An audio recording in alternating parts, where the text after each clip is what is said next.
Le suicide est tabou. On préfère emprunter le mot accident. Pour pas déranger, pour pas faire peur. Pour pas montrer notre faiblesse et notre vulnérabilité aux autres gens. Alors on est obligé, pour pas se faire juger, de devenir des acteurs. On ne décide pas de passer à l'acte. Tout le monde croit que c'est un choix. Mais en réalité, on ne cherche pas juste à faire une entracte. Tout ce que l'on veut, c'est ne plus avoir à dire autrefois. On ne cherche pas non plus à briser ceux que l'on aime. Mais on ne peut pas se forcer à vivre pour les autres. Alors on essaie de rester jusqu'à la fin nous-mêmes, pour leur laisser les meilleurs souvenirs qui deviendront les vôtres. On nous demande toujours, mais pourquoi ne pas avoir appelé à l'aide ? Parce qu'on voit bien que tout autour de nous, personne ne peut nous sauver. Alors il reste une dernière idée qui nous obsède. Comment faire pour ne pas vous culpabiliser ?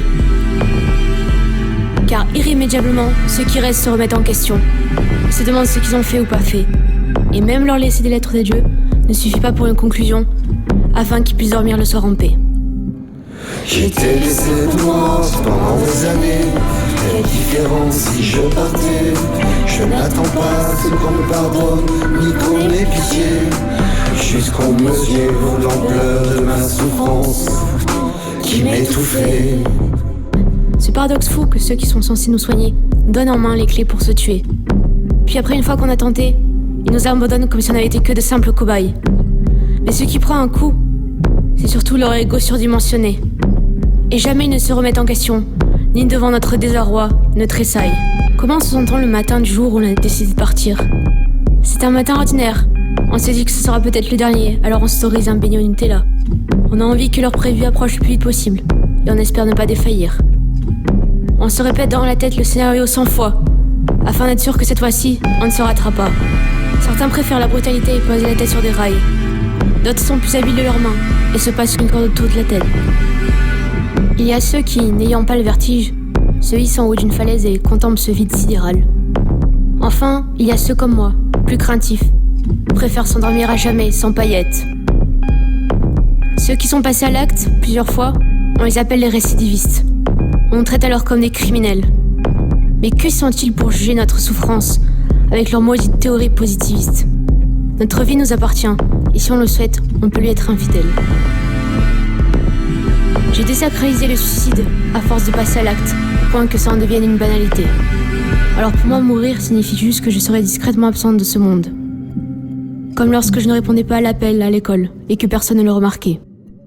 Et qu'alors tous mes écrits prendraient la poussière, et il ne serait aucune marque sur vous profonde. Certains choisissent un jour symbolique, alors que moi il n'était que stratégique. Certains partent sans ne laisser aucune explication, alors que moi j'avais laissé des lettres d'adieu qui ne se voulaient pas pathétiques, mais qui expliquaient ma souffrance et justifiaient ma décision.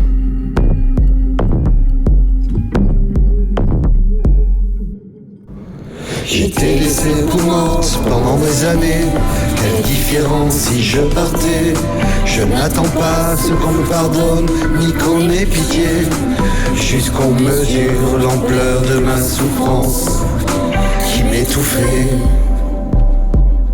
À force de passer si près de la mort, je n'accordais plus aucune considération à la vie. Elle me paraissait si vaine, si insignifiante, si futile. Je me demandais bien ce que tous les gens lui trouvaient de si joli. Je ne voyais pas l'intérêt de faire partie de son histoire si hostile. Je n'ai jamais vu cette fameuse lumière blanche. Par contre, à chaque retour, j'étais ébloui par celle des néons de la salle de réveil. Et je comprenais alors que sur ma vie, je n'avais encore pas pris ma revanche. Il me fallait alors tout recommencer, avec dans ma tête et sur mon corps toutes les séquelles.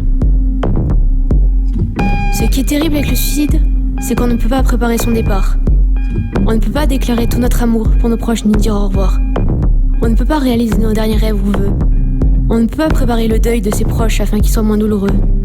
On doit tout faire en secret, se cacher, jusqu'au bout, sans faire aucun aveu. Aujourd'hui, avec le recul, je me demande où j'ai trouvé le courage. Le courage pour me faire du mal volontairement, au point de m'infliger des douleurs extrêmes. Alors que je savais qu'il y avait peu de chances que ça marche, et qu'une fois que serait passé l'orage, je serais mise en prison thérapeutique, où je devais me battre pour rester moi-même. Aujourd'hui, je n'envisage plus la mort comme solution, même si elle vient encore au fond de moi. On m'a montré que la vie pouvait réserver de belles surprises et qu'avec passion, on pouvait dépasser ses propres limites et trouver sa voie.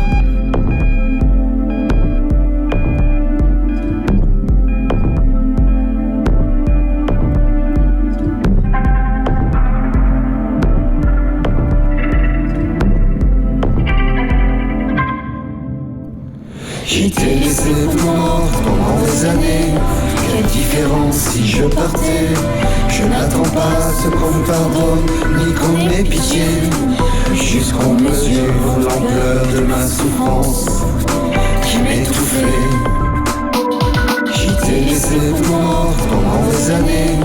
Quelle différence si je partais. Je n'attends pas ce qu'on me pardonne, ni qu'on ait pitié, jusqu'on mesure l'ampleur de ma souffrance qui m'étouffait.